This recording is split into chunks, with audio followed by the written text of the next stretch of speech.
Bismillahirrahmanirrahim.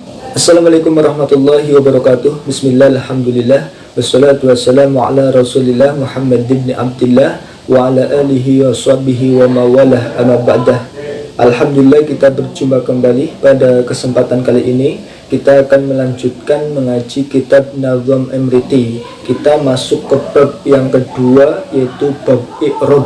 Setelah kita diminta untuk mengetahui perbedaan kalimah, isim, fi'il, dan huruf, lalu kita harus mengetahui harokat kalimah tersebut, apakah dia berharokat atau tidak, mu'rab atau mabni. Nah, kita bahas di bab i'rab ini. Bismillahirrahmanirrahim. Babul i'rabi, ay hadza babul i'rabi, utawi iki iku bab mertelaaken i'rab. I'rabuhum taghiru akhiril kalim taqdirun aw lafdan li'amilin ulim aqsamuhu arba'atun fal tuktabar raf'un wa nasbun wa kada jasmun wajar.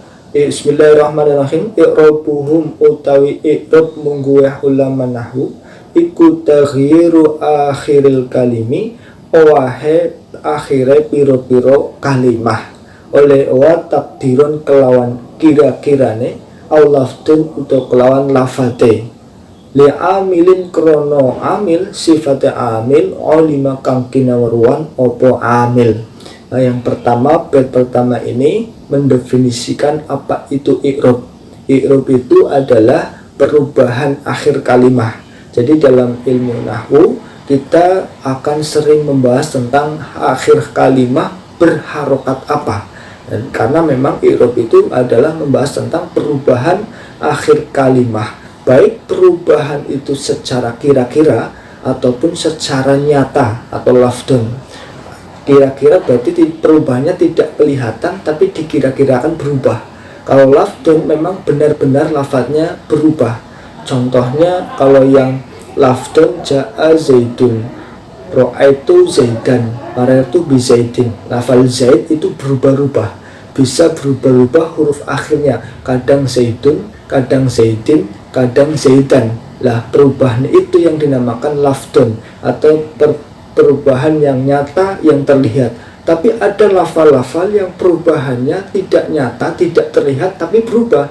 Contohnya ja'a al-qodi, ro'aitu al-qodi, marartu bil qodi. Semuanya kodi, kodi, kodi.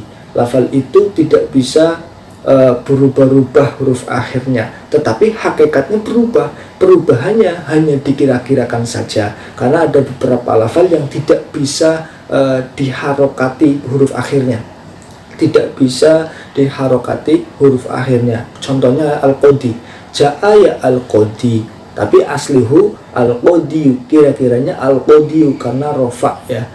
Terus ro'aitu al-qodi, aslinya al-qodiyah karena nasub menjadi maf'ul bih. Lalu yang terakhir marartu bil qodi, aslinya qodi, takdirnya qodi, tapi lafalnya secara lafal al-qodi tidak berubah, tapi takdirnya sebenarnya berubah jadi jari al-qodiyu, al-qodiyah, dan al-qodi, hanya saja perubahannya tidak ditampakkan. Itu namanya i'rab atau perubahan secara kira-kira. Nah, i'rab ini kadang bisa perubahan akhir kalimah yang secara lafal memang berubah, ada yang perubahannya hanya dikira-kirakan. Ini kalau dalam kitab Emriti ini. Tapi sebenarnya ada satu i'rab lagi yang tidak atau belum diterangkan di sini. Ada i'rab mahalan namanya. I'rab mahalan itu adalah perubahan akhir kalimah yang lafalnya tidak berubah, kira-kiranya juga tidak berubah, tapi kedudukannya saja yang berubah-ubah. Kedudukannya saja yang mempunyai i'rab.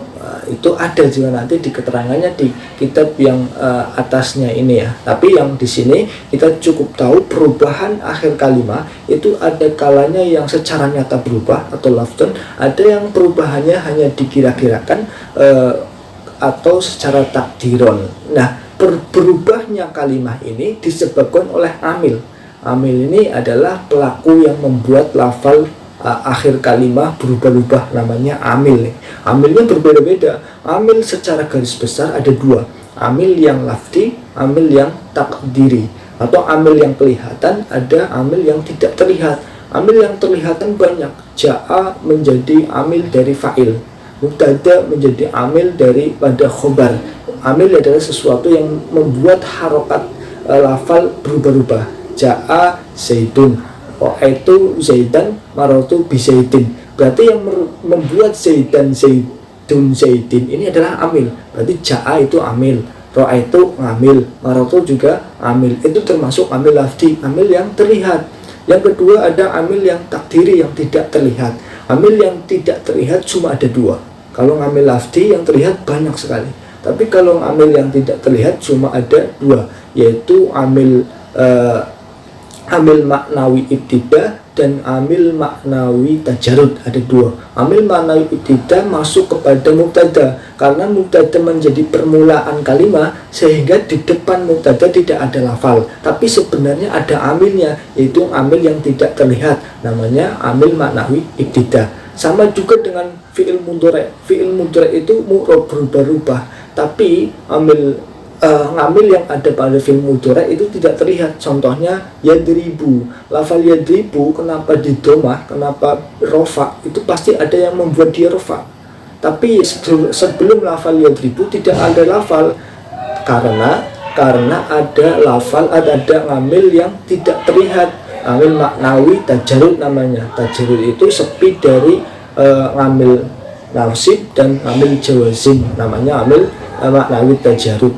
Amil yang atau pelaku yang bikin merubah suatu akhir kalimat adalah ngamil. Tadi ngamil itu ada dua, ngamil lafzi dan maknawi. Ngamil lafzi ngamil yang terlihat, ngamil maknawi ngamil yang tidak terlihat. Jadi kesimpulan pengertian i'rab adalah perubahan akhir kalimat, baik perubahan itu secara lafzon terlihat atau secara takdiran hanya kira-kira, dan perubahan itu disebabkan oleh amil.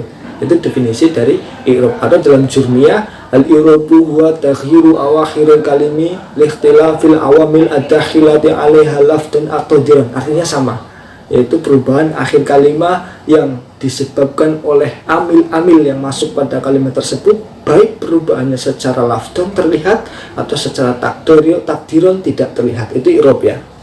Intinya kita tahu nanti ada lafal-lafal yang berubah akhir kalimatnya secara terang-terangan terlihat, atau ada lafal yang berubah secara kira-kira saja tidak terlihat perubahannya. Itu i'rab ya. Wa aqsamuhu arba'un fal tuktabar raf'un wa nasbun wa kadza jasmun wajar. Aqsamuhu utawi pira-pira dundumane i'rab iku arba'atun ana papat, fal tuktabar mongko den reken-reken apa aqsamuhu arba'atun. Rupane papat apa saja, raf'un suwiji perubahan atau i'rab rafa, wa nasbun lan i'rab nasb, wa kadza lan iku kaya mengkono-mengkono nasb, jazmun utawi i'rab jazm, wa jarrun lan i'rab jar. Nah, perubahan itu ada 4. Kadang dia lafal itu rafa, kadang lafal itu nasb, kadang jar, kadang jazm. Karena perubahan cuma ada 4. Kalau rafa tandanya yang utama adalah dhammah, nasb tanda utama adalah fathah, jar tanda yang pertama adalah kasroh, dan jazm tanda yang utama adalah sukun. Jadi kadang kalimah di rafa di dhammah, kadang kalimah di nasb di fathah, kalimah di jar di kasroh, kalimah di jazm sukunnya. Kapan kalimah di sukun, di fathah, di kasroh, di dhammah, nanti kapan terjadi seperti itu tergantung amilnya ya, karena perubahan itu tergantung pada amilnya. Nanti kita akan pelajari di belakang, tapi kita pelajari dulu perubahan-perubahan dalam bahasa Arab yang mungkin berubah itu yang bagaimana, berubahnya berubah apa saja. Nah, perubahannya ada 4, cuma ada 4 perubahannya. Kalau enggak dhammah, fathah, kasroh, ya jar, dan tanda-tanda yang penggantinya. Karena rofa itu, dhammah itu tanda utama, ada tanda penggantinya, dhammah, wawu, alif, nun. Nah, itu pengganti dari dhammah. Ya, intinya perubahannya yang paling banyak itu dhammah, fathah, kasroh, dan nun. Kadang-kadang ada yang lain tapi sedikit nanti diperinci di belakang. Yang penting di sini kita hanya perlu tahu kalau berubah itu kadang dhammah, kadang fathah, kadang kasroh, kadang sukun berubahnya itu. Karena perubahan ada 4, rafa, nasab, jar, dan jazm. Oke, itu tadi pembahasan mengenai pengertian i'rab dan macam-macam i'rab atau pembagian i'rab. Namun kita lanjutkan di video selanjutnya yang akan membahas tentang lafal-lafal apa saja yang bisa masuk terhadap i'rab tersebut. Oke, buat teman-teman, terima kasih telah menyaksikan video kami, dan jangan lupa terus ikuti video di channel Pondok Online ini. Semoga bermanfaat dan mudah-mudahan berpahala sampai yaumil akhirah. Allahumma amin ya rabbal alamin. Kurang lebihnya dari saya mohon maaf. Wallahu a'lam. Wassalamualaikum warahmatullahi wabarakatuh.